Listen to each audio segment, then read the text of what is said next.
যা ঘটার তাই ঘটছে। দিনে দিনে আমরা অনেক কিছুই দেখছি। শুক্রবার জুম্মার দিন এবং পবিত্র রমজান চলছে। এই সুযোগকে কাজে লাগিয়ে নিষিদ্ধ ঘোষিত হিজবুত তাহরির আজকে রাজধানীতে ব্যাপক শোডাউন করলো। শোডাউনের এগেনস্টে পুলিশের অবস্থান, সেটাকে আপনি সহজভাবে নেবেন নাকি সেটাকে বিতর্কিত বলবেন, সেই আলোচনা হতেই পারে, সেই আলোচনা হবে। এই ঘটনা যখন ঘটল তখন হিজবুত তাহরিরের বিদেশি কোনো নাগরিক বাংলাদেশে 5 আগস্টের পরে এসেছে কিনা, তাদের সঙ্গে সরকার সমন্বয়কদের কোনো সম্পর্ক তৈরি হয়েছে কিনা, সেই প্রশ্ন নিয়েও সামাজিক যোগাযোগ মাধ্যমে লেখালেখি শুরু হয়েছে। সেই আলোচনা তো করবই, সাথে আলোচনা করব ঢাকা বিশ্ববিদ্যালয়ের একজন ছাত্রীর শ্লীলতাহানি, টিপটিজিং, সেই ঘটনাকে কেন্দ্র করে যে একজনকে গ্রেপ্তার করা হয়েছিল, তাকে কেন্দ্র করে যে আবার তৌহিদি জনতার নামে শাহবাগে মব তৈরি হয়েছিল, তারা আসলে কারা, কি বলছে পত্রপত্রিকা, গণমাধ্যম, সেই আলোচনাগুলো করব এই ভিডিওতে। থাকবেন পলিটিক্স টিভির নিয়মিত আয়োজনে।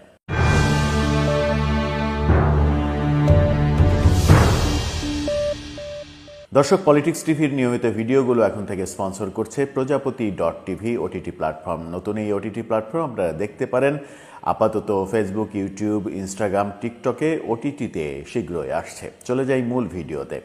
রাজধানীতে আজকে হিজবুত তাহরির নিষিদ্ধ ঘোষিত সংগঠন, বহু আগেই তাদেরকে নিষিদ্ধ ঘোষণা করা হয়েছে, তারা ব্যাপক শোডাউন করলো। মার্চ ফর খেলাফত এই শিরোনামে তারা হাজার হাজার জনতা এক জায়গায় হয়ে এই শোডাউন করলো। এবং এই শোডাউনটা তারা হঠাৎ করে করেনি, আগের দিন তারা ঘোষণা দিয়েছে, ঘোষণা দিয়ে আজকে সেই শোডাউন করেছে। ধরে নেওয়া যাক যে এই শোডাউনটা সম্প্রতি নিষিদ্ধ ঘোষিত ছাত্রলীগ করেছে। আগের দিন তারা ঘোষণা দিয়েছে এবং আজকে শোডাউন করেছে। তাহলে কি রাজধানীতে একটি মিছিলের শব্দও শোনা যেত? মিছিলের একটি সুরও কি দেয়ার মতো সুযোগ দিত পুলিশ কিংবা আইন শৃঙ্খলা বাহিনী? দিত না। শুধুমাত্র পুলিশ আইন শৃঙ্খলা বাহিনী নয়, ছাত্র জনতার নামে সমন্বয়করা রাজপথ দখল করত, তারা তাদেরকে মাঠে নামতে দিত না।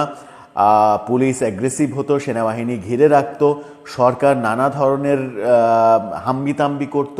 সব মিলিয়ে এদেরকে কোনোভাবেই মাঠে নামতে দেয়া হতো না, যেটা আমরা এর আগেও দেখেছি। গত বছরের 10 নভেম্বর যখন আওয়ামী লীগ ঘোষণা দিয়েছিল 10 নভেম্বর নূর হোসেন দিবস পালন করবে তারা, সেই দিন কিন্তু সবাই মাঠে নেমেছিল যেন আওয়ামী লীগ ছাত্রলীগ মাঠে নামতে না পারে। আওয়ামী লীগের বেলায় এটা করা কতটা উচিত হয়েছে সেটা ভিন্ন আলাপ, কিন্তু ছাত্রলীগ যেহেতু নিষিদ্ধ হয়েছে, ছাত্রলীগ হলে তাদেরকে তাদের যে অস্তিত্ব রাখা হতো না, সেটা একেবারে দিনের আলোর মতো সত্য। পুলিশের পাশাপাশি পুলিশের চাইতে ছাত্র জনতার নামধারী এই সমন্বয়করা তারা কিন্তু মাঠ দখল করতেন, কিন্তু আজকে সেরকম দৃশ্য দেখা যায়নি। গতকালকে ঘোষণা দিয়েছিল হিজবুত তাহরির তারা শোডাউন করবে আজকে ঠিকই তারা শোডাউন করেছে জুম্মার নামাজের পর বাইতুল মোকাররম থেকে, এবং কয়েক হাজার জনগণ এক জায়গায় হয়েছে। বহু ব্যানার দেখা গেছে, বড় বড় ব্যানার, সেই বড় বড় ব্যানারে মার্চ ফর খেলাফত লেখা, আরও অনেক কিছু লেখা। জঙ্গিদের পতাকা দেখা গেছে, জঙ্গিদের পতাকা নিয়ে তারা মিছিল করেছে। জঙ্গি সংগঠন হিসেবেই তারা নিষিদ্ধ হয়েছিল। তাদেরকে সাউন্ড গ্রেনেড মারা হয়েছে, পরবর্তীতে পুলিশ এসে মিছিলের মাঝে সাউন্ড গ্রেনেড মেরেছে, তারা ছত্রভঙ্গ হয়েছে। যমুনা টেলিভিশনের একটি ফুটেজে আমি নিজেই দেখেছি যে একজনকে ধরা হলো, ধরে নিয়ে যাওয়া হচ্ছে, সে অনুরোধ করলো, কালো পাঞ্জাবি পরা একটা তরুণ, সে অনুরোধ করলো, তারপরে পুলিশ তাকে ছেড়ে দিল, সে দৌড়ে গিয়ে আবার তাদের দলে অংশগ্রহণ করলো। এই ঘটনাও দেখতে হয়েছে। অনেককে অবশ্য গ্রেপ্তার করা হয়েছে, বেশ কিছু মানুষকে গ্রেপ্তারও করা হয়েছে, কিন্তু গ্রেপ্তার তো না, ধরে আবার ছেড়ে দেওয়ার দৃশ্যও কিন্তু আমরা দেখেছি, সেনাবাহিনীকে সেখানে দেখেছি। কিন্তু প্রশ্ন হলো যে আজকে যখন নিষিদ্ধ ঘোষিত হিজবুত তাহরির এত বড় শোডাউন করছে, গতকালকে যখন তারা ঘোষণা দিয়েছে যে আজকে তারা শোডাউন করবে, তখন সরকার আগে থেকে কেন ব্যবস্থা গ্রহণ করলো না, তাদেরকে কেন মাঠে নামতে দিল? নিষিদ্ধ ঘোষিত সংগঠন হিজবুত তাহরীরের বিভিন্ন কার্যক্রম আমরা 5 আগস্টের পরে নানাভাবে দেখছি তারা সক্রিয় হওয়ার চেষ্টা করছে। এমন অভিযোগও সামাজিক যোগাযোগ মাধ্যমে এই ঘটনার পরে দেখা যাচ্ছে যে যুক্তরাজ্য ভিত্তিক নিষিদ্ধ ঘোষিত সংগঠন হিজবুত তাহরীর শাখার যুক্তরাজ্য শাখার প্রধান দেলোয়ার হোসেন, যিনি দিল্লি হোসেন নামে সামাজিক যোগাযোগ মাধ্যমে কন্টেন্ট তৈরি করেন, সেই ব্যক্তি বাংলাদেশে এসেছেন এবং বাংলাদেশে এসে বাংলাদেশের বিভিন্ন গুরুত্বপূর্ণ মানুষের সঙ্গে ছবি তুলেছেন, সেরকম ছবিও দেখা গেছে। সমন্বয়কদের সঙ্গে হাসনাত, সার্জিস তাদের সঙ্গে যেমন ছবি রয়েছে, তেমনি প্রধান উপদেষ্টার প্রেস সচিব শফিকুল ইসলামের সঙ্গেও ছবি দেখা গেছে, জামাতের আমিরের সঙ্গেও ছবি দেখা গেছে।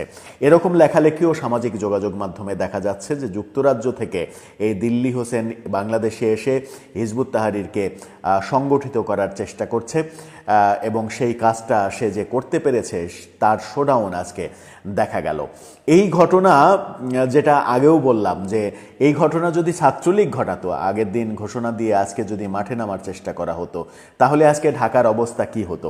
তাহলে লাঠি সোটা বাঁশ নিয়ে ছাত্র জনতার নামে হাজার হাজার এই হাসনাত সার্জিসের ফেসবুক পোস্ট দেখা যেত, তাদের কোনো পদক্ষেপ দেখা গেল না, উপদেষ্টাদের কোনো পদক্ষেপ দেখা গেল না। এত বড় ঘটনা ঘটলো, হাসনাত সার্জিসদের কোনো পদক্ষেপ নেই, তারা মাঠে নেই, তারা মাঠে আসেনি। কিন্তু ছাত্রলীগ যদি নামতো তাহলে নিশ্চয়ই ঘটনার ব্যতিক্রম হতো, ঠিক উল্টোটা ঘটতো, তারা মাঠে নামতো। যদি নিষিদ্ধ ঘোষিত সংগঠনের ক্ষেত্রে দুই ক্ষেত্রেই একই না হয়, দুইজনের ক্ষেত্রে যদি বিপরীত মেরুর ঘটনা ঘটে, তাহলে বুঝতে হবে যে এখানে যেখানে ঘটনাটা ঘটানো হচ্ছে না, যেখানে স্বতঃস্ফূর্তভাবে অংশগ্রহণ দেখা যাচ্ছে না, সেখানে হয়তো মৌন সমর্থন হলেও রয়েছে। আদৌ কি তাই? সেই প্রশ্ন কিন্তু জাগবে যদি সরকার এবং নতুন যে রাজনৈতিক দল বাংলাদেশ নাগরিক পার্টি তৈরি হয়েছে তারা যদি চুপ থাকে, তারা নিষিদ্ধ ঘোষিত হিজবুত তাহরীরের ব্যাপারে যদি সোচ্চার না হয়, সরব না হয়, তাহলে প্রশ্ন উঠবে তাদের সঙ্গে এদের কোনো যোগসাজশ সত্যিই রয়েছে কিনা। এই কথা যখন বলছি তখন গত 2 দিন ধরে যে ব্যাপারটা সব থেকে আলোচিত হয়েছে, গতকালকে ব্যাপারটা আরও বেশি হাস্যকর হয়েছে। ঢাকা বিশ্ববিদ্যালয়ে একজন ছাত্রীকে ইপটিজিং করার অপরাধে ঢাকা বিশ্ববিদ্যালয়ের কেন্দ্রীয় গ্রন্থাগারের একজন কর্মচারীকে গ্রেপ্তার করা হয়েছিল। শাহবাগ থানায় তৌহিদি জনতার নামে এক দল সারা রাত সেখানে অবস্থান করে সকালে কোর্ট থেকে জামিন নিয়ে এসে থানা থেকে ছাড়িয়ে নিয়ে গেছে, সেরকম ঘটনা। তারপরে তার গলায় মালা দেওয়া হয়েছে, হাতে কোরআন শরীফ ধরিয়ে দেওয়া হয়েছে, মাথায় পাগড়ি পরিয়ে দেওয়া হয়েছে, তাকে একেবারে হুজুর বানিয়ে দেওয়া হয়েছে। এই ছেলেটি আসলে কে? ফেসবুকে একজন সচেতন নাগরিক গণমাধ্যম কর্মী লিখেছেন, ফেসবুকে লিখেছেন যে আমি তার ফেসবুক ওয়াল, এই ছেলেটির ফেসবুক ওয়াল ঘুরে দেখেছি। এই ছেলেটিকে যেভাবে ধর্মের লেবাস দেয়া হচ্ছে, যে সে রোজার দিনে সংযত হওয়ার আহ্বান জানিয়েছে, এটা ইপটিজিং না, এটা বলে তাকে যে ধর্মের লেবাস দেওয়া হচ্ছে, সে আসলে ধর্ম মানা কোনো ব্যক্তি নয়। তার ফেসবুক আইডিতে যথেষ্ট অশ্লীল কন্টেন্ট রয়েছে, বিভিন্ন ধরনের পর্ন স্টারদের ফলো করে রেখেছে সে, বিভিন্ন রকমের বিতর্কিত চটি গল্পের পেজে সে ফলো দিয়ে রেখেছে, এরকম অভিযোগ উঠেছে। তো এই যখন আজকে এটিএন নিউজ বলছে তৌহিদি জনতার নামে শাহবাগে যারা জড়ো হয়েছিল তাদের নেতৃত্ব দিয়েছে যে 2 জন, সেই 2 জন এর আগে একাধিকবার র্যাব এবং পুলিশের হাতে নিষিদ্ধ ঘোষিত সংগঠনে জড়িত থাকার অপরাধে